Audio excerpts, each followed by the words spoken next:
O Despertar, de Ava Kenin. Por Isajana Smith. Você está se divertindo?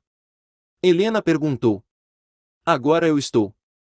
Stefan não disse, mas Helena sabia que era isso que ele estava pensando. Ela podia ver no jeito como ele a encarava. Ela nunca esteve tão certa de seu poder. Exceto que na verdade ele não parecia que estava se divertindo, ele parecia abatido, com dor, como se não pudesse suportar nem mais um minuto disso. A banda estava começando, uma música lenta. Ele ainda estava encarando-a, absorvendo-a, aqueles olhos verdes se escurecendo, ficando pretos com o desejo. Ela teve a repentina sensação de que ele poderia puxá-la para si e beijá-la duramente, sem ao menos dizer uma palavra. Você gostaria de dançar? Ela disse suavemente.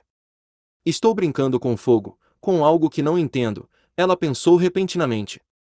E nesse instante ela percebeu que estava aterrorizada. Seu coração começou a bater violentamente. Era como se aqueles olhos verdes falassem com alguma parte dela que estava enterrada bem abaixo da superfície e aquela parte estava gritando perigo para ela. Algum instinto mais velho que a civilização estava dizendo a ela para correr, para fugir. Ela não se moveu. Capítulo 1. 4 de setembro. Querido diário. Algo horrível está para acontecer hoje. Eu não sei por que escrevi isso. Isto é maluco. Não há razão para eu estar me perturbando e há muitas razões para eu estar feliz, Mas aqui estou eu às 5h30 da manhã, desperta e assustada. Eu me mantive falando, apenas isso. Eu estava completamente desorientada devido à diferença de horário entre a França e aqui. Mas isso não explicava o porquê de eu estar tão assustada.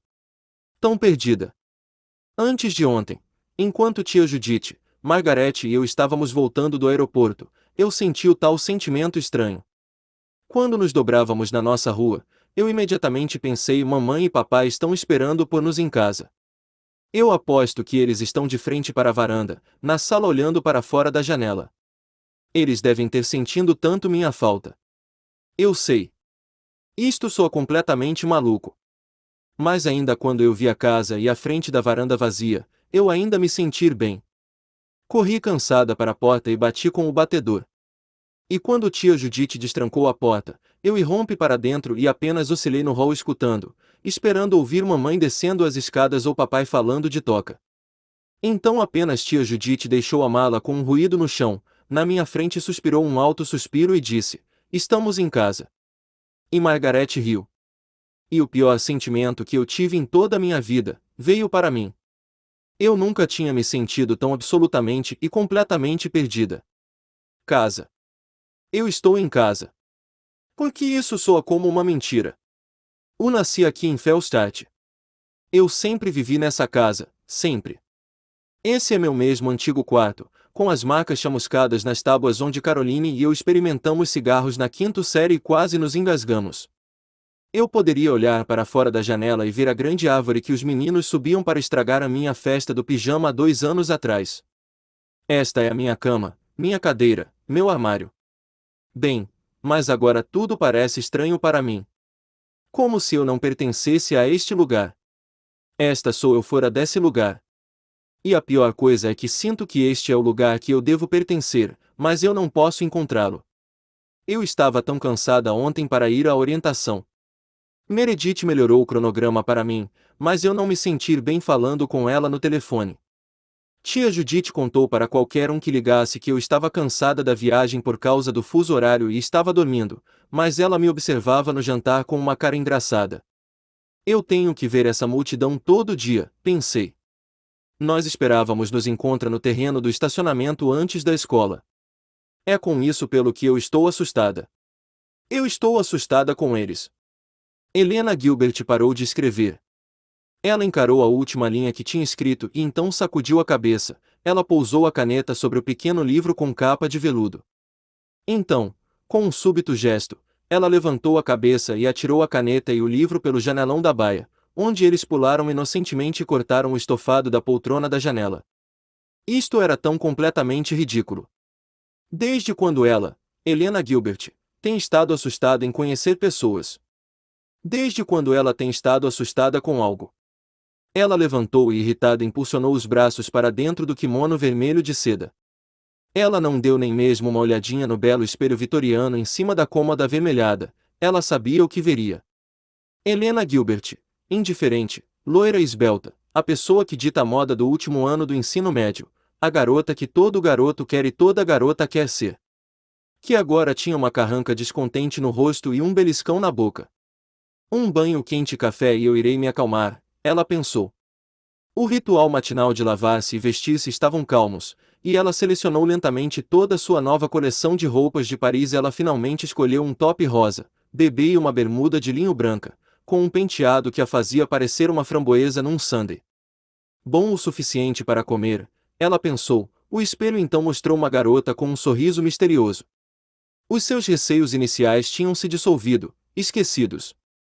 Helena! Cadê você? Você vai chegar atrasada na escola. A voz soou perceptivamente do andar de baixo.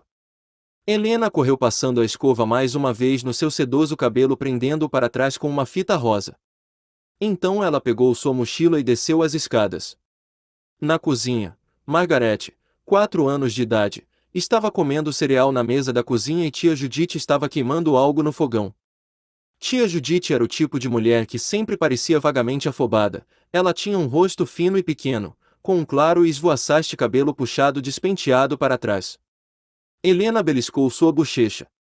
Bom dia, todo mundo. Desculpa, não tenho tempo para o café da manhã. Mas, Helena, você não pode sair sem comer. Você precisa de proteína. Eu vou pegar um donut antes da escola. Helena disse rapidamente. Ela inclinou-se e beijou a testa de Margarete e virou-se para sair. Mas, Helena... E eu provavelmente vou voltar para casa com o Bonnie ou a Meredith, depois da escola. Então não me esperem para o jantar. Tchau. Helena? Helena já estava na porta da frente. Ela fechou atrás de si, cortando os distantes protestos de tia Judite, deu um passo para a varanda. Parou. Todos os sentimentos ruins de manhã cedo voltaram. A ansiedade, o medo e a certeza que algo ruim estava para acontecer. A rua Maple estava deserta. As altas casas vitorianas pareciam estranhas e silenciosas. Como se todas elas estivessem, talvez, vazias por dentro, como casas abandonadas de um set de filmagem. Elas pareciam vazias de pessoas, mas cheias de estranhos sentimentos que a observavam. Que estavam lá. Algo que a observava.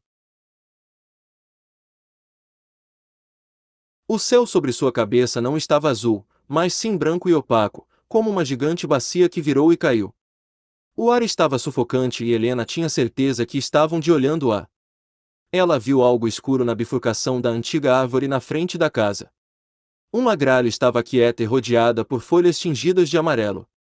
Ele estava observando-a. Ela tentou dizer para si mesma que isso era ridículo, mas de alguma forma ela sabia. Esta era a maior gralha que ela já viu, gorda e brilhante, com o arco-íris brilhando por trás de suas penas. Ela poderia ver todos os detalhes claramente, as graciosas garras escuras, o inescrupuloso bico, o único brilhoso olho preto. Ele estava imóvel, talvez devesse ser um pássaro de cera que fora posto lá. Mas do modo como ele a encarou, Helena sentiu-se corar e lentamente o calor subindo por sua garganta e bochecha, porque ele estava olhando para ela. Olhou os garotos que passavam e a olhou como quando ela estivesse usando um talher de banho ou uma blusa transparente. Como se ela despisse com os olhos. Antes dela perceber o que estava fazendo, ela tirou sua mochila e pegou uma pedra, que estava na frente da garagem. Saia daqui! Ela disse com agitação de raiva na sua voz. Vá! Vá embora! Com a última palavra, ela jogou a pedra. Houve uma explosão de folhas, mas a gralha saiu ilesa. Abrindo suas enormes asas, que tinham o tamanho de uma raquete, o suficiente para um bando de gralhas. Helena agachou-se de repente, assustada, quando ele bateu as asas diretamente na cabeça dela, o vento das asas balançando seu cabelo loiro. Mas ele investiu para cima de novo, circulando, a silhueta escura contra o céu branco papel. Então, com um estridente coachar, ele voou em círculos na direção do caminho das copas das árvores. Helena endireitou-se lentamente, então olhou ao redor, sem naturalidade. Ela não podia acreditar no que ela tinha feito. Mas agora que a ave se fora, o céu estava normal de novo. Uma brisa fez as folhas flutuarem e Helena respirou profundamente. No final da rua uma porta abriu-se e várias crianças saíram, rindo. Ela sorriu e respirou novamente, o alívio varreu seus pensamentos como raios de sol. Como ela pode ter sido tão tola? Este era um dia bonito, cheio de promessas e nada ruim estava acontecendo. Nada ruim estava acontecendo exceto que ela chegaria atrasada na escola. O público estaria esperando-a no estacionamento. Você poderia sempre contar a todo mundo que você parou para jogar pedras na Peepington, ela pensou e quase riu. Agora isso dará algo para eles pensarem. Sem olhar para trás, para as árvores, ela começou a andar rapidamente descendo a rua. A gralha parou em cima de um enorme carvalho e Stefan levantou a cabeça por reflexo. Quando ele viu que era apenas um pássaro, ele relaxou. Seus olhos prenderam-se na mancha branca em suas mãos. Ele sentiu seu rosto torcer-se de arrependimento. Ele não tinha intenção de matá-lo. Ele deveria ter caçado algo maior que um coelho. Se ele soubesse o quanto estava faminto. Mas, lógico, isto era pensar no assustava, nunca saber como o caçador poderia ser forte ou o que ele poderia ter para satisfazê-lo. Ele era sortudo por neste momento só caçar coelhos. Ele apoiava-se debaixo dos carvalhos, que filtravam os raios de sol que chegavam aos seus cacheados cabelos. Com o seu jeans e sua camisa, Stefan Salvatore parecia exatamente como um estudante normal do ensino médio. Ele não era. Nas profundezas das árvores, onde ninguém poderia vê-lo, ele alimentava-se. Agora. Ele passou a língua pelos lábios, lambendo-os, para certificar-se que não estavam sujos. Ele não queria correr risco. Manter essa máscara era bastante difícil para tirá-la como estava fazendo. Por alguns momentos ele perguntou-se, de novo, se não devia jogar tudo para o alto. Talvez ele devesse voltar para a Itália, voltar para o seu esconderijo. O que o fazia pensar que poderia voltar ao mundo de luz? Mas ele estava cansado de viver nas sombras. Ele estava cansado da escuridão e de todas as coisas que viviam lá. Mas o pior de tudo era que ele estava cansado de ficar sozinho. Ele não tinha certeza por que escolhera Fellstadt, Virgínia. Ela era uma cidade nova, para os seus padrões. As casas antigas tinham sido construídas no centro há alguns anos. Mas as memórias e os fantasmas da guerra civil ainda viviam lá, tão reais quanto os supermercados e os fast foods. Stefan tinha profundo respeito pelo passado. Ele pensou na possibilidade de gostar das pessoas de Fellstadt. E talvez, apenas talvez, ele poderia encontrar um lugar entre eles. Ele nunca seria completamente aceito, lógico. Um pequeno sorriso formou-se em seus lábios com a ideia. Ele sabia que esperançar era o melhor para isso.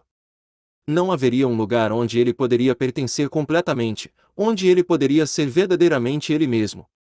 A menos que ele escolhesse pertencer às sombras. Ele deixou esses pensamentos de lado. Ele deixou as sombras para trás.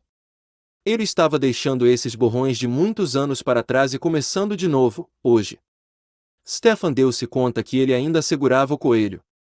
Gentilmente, ele o colocou em cima de uma cama de folhas. Muito longe, tão para os ouvidos humanos escutarem, ele reconheceu os ruídos de uma raposa. Chegando, o irmão caçador, ele pensou tristemente. Seu café da manhã está esperando. Ele colocou sua jaqueta nos ombros. Notou a gralha que o tinha perturbado mais cedo. Ela estava no carvalho e parecia estar encarando, tinha algo errado ali. Ele começou a enviar pensamentos inquisitórios na direção da ave, para examiná-la, mas freou-se. Lembrando-se de sua promessa, ele pensou. Você não pode usar seus poderes a menos que seja absolutamente necessário. E a não ser que não houvesse outra saída.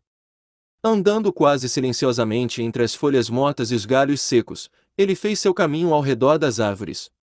Seu carro estava estacionado lá. Ele olhou para trás, uma vez, e viu que gralha tinha ido e os ramos caíram sobre o coelho. Tinha algo sinistro no modo como ele abria as asas. Algo sinistro e triunfante. A garganta de Stefan apertou-se e ele quase voltou para perseguir a ave. Se ele encontrasse o pássaro de novo, ele olharia dentro da mente dele, ele decidiu.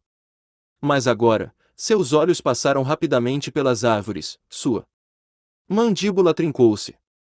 Ele não queria chegar tarde na escola. Robert e Lee